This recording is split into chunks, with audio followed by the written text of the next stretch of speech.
The room was thick with anticipation. Rows of journalists shuffled in their seats, adjusting their cameras, phones, and notepads. The podium stood alone under a blue backdrop bearing the White House seal. At precisely 2:00 p.m., JD Vance stepped onto the stage. He didn't smile.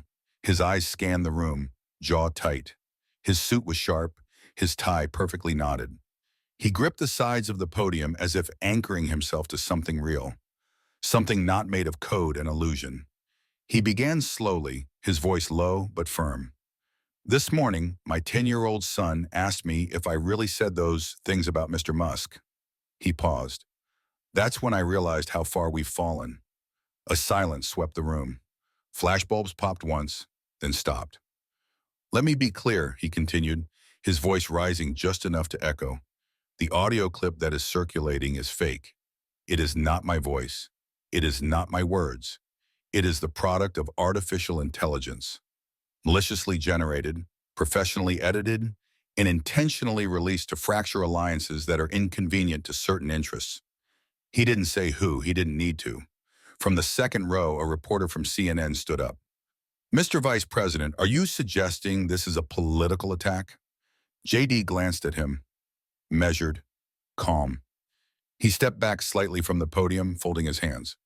What I'm saying, he replied, is that someone went through a lot of trouble to make it sound like I called one of the most innovative minds of our time a threat to democracy.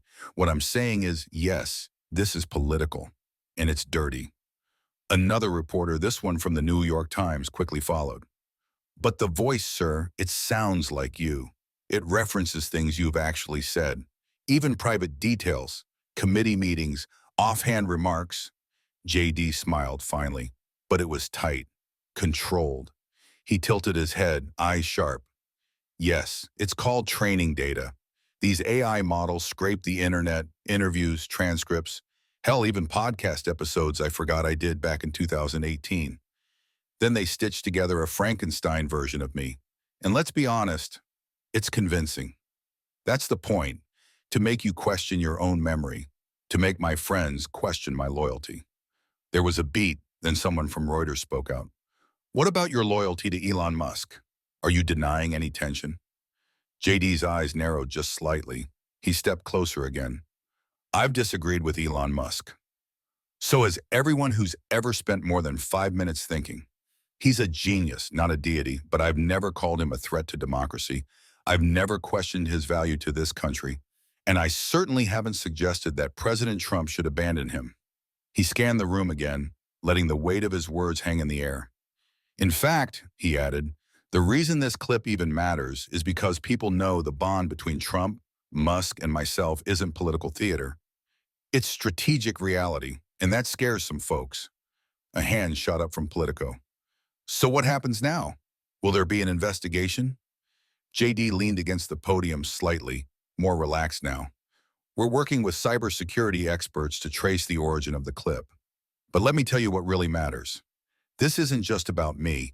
This is about the technology, deepfakes, synthetic audio, generative propaganda. We are entering a new era of political warfare. If it can happen to the vice president, it can happen to anyone in this room. The words hit hard. From the back, someone asked the inevitable. Have you spoken to Elon since the clip dropped? JD nodded once. Yes, I called him the moment I heard it. You know what he said? He paused again, a glint of amusement in his eye.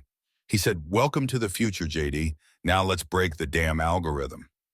The room broke into quiet laughter. And then one final voice called out, an older journalist from the Washington Post, standing slowly. Vice President Vance, would you still consider Elon Musk an ally in 2028? JD Vance looked thoughtful. For a moment, he said nothing. Then, I consider him a free man. That's more valuable than any label. And I'll take 10 Elon Musks over 1,000 political consultants who can't code a light bulb. The silence that followed was not empty. It was charged.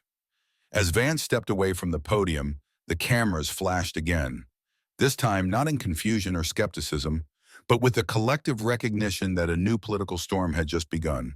And JD Vance wasn't backing down from it.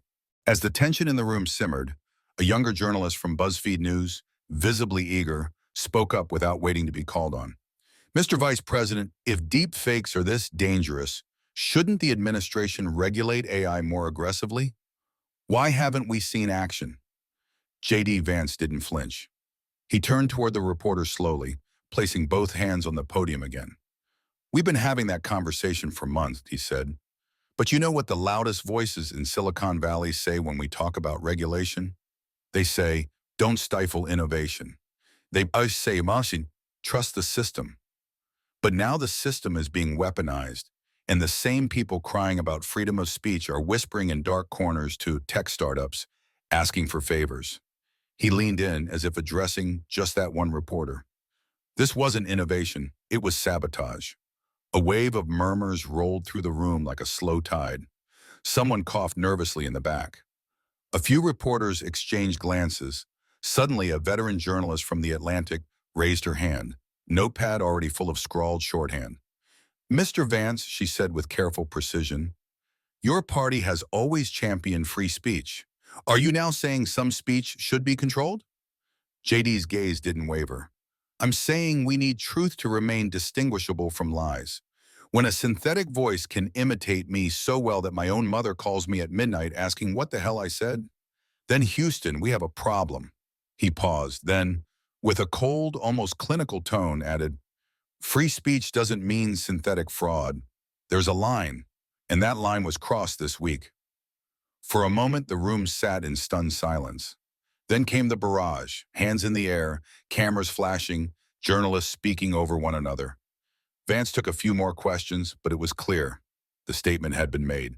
He stepped back from the podium and walked out with quiet resolve, leaving behind a room full of buzzing phones, blinking red lights, and muttered theories.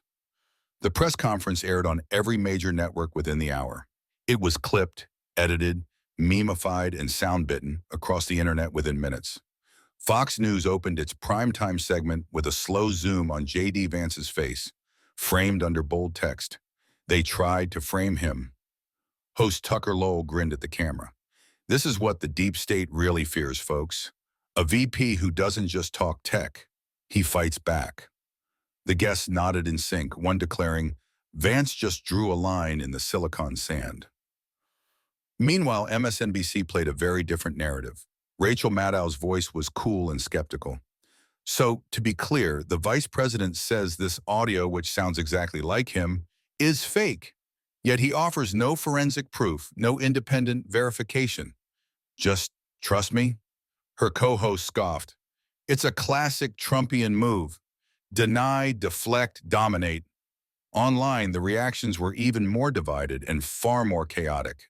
X, formerly Twitter, turned into a digital battleground. Some users rallied behind Vance with hashtags like #FakeTapegate, #StandWithJD, and #AI Warfare. Popular conservative influencer Lisa Marsh posted, JD Vance is the only one brave enough to call this what it is, digital terrorism. This is war. Underneath, a reply racked up over 40,000 likes. This is what happens when you let Silicon Valley run wild. Deepfakes today, democracy gone tomorrow. But on the flip side, the mockery came hard and fast. Comedian and liberal activist Harry Caldwell tweeted a clip of JD Vance saying, "It wasn't me," spliced with Shaggy's "It Wasn't Me" music video. The post went viral in under 2 hours. Deepfaked or deep in denial, he captioned it. Late-night shows had a field day. Jimmy Kimmel quipped, JD Vance says the Elon tape was fake. But hey, if I were caught saying that much dumb stuff, I'd blame AI too. Meanwhile, on Reddit, conspiracy forums lit up with wild theories. The AI was trained by China to disrupt US-Indian alliances. The clip was real, but Vance cut a deal with Musk to deny it. This is the beginning of an orchestrated disinformation campaign ahead of the 2028 election.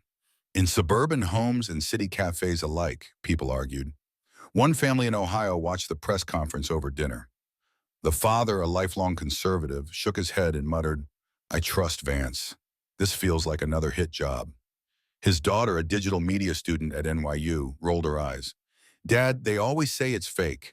Next you'll tell me JFK was deepfake too. Meanwhile, Elon Musk himself weighed in again, this time with a more definitive post. I spoke with JD. He's telling the truth. Deepfakes are the new nukes. Be careful who's holding the launch codes. That post alone was shared 1.2 million times.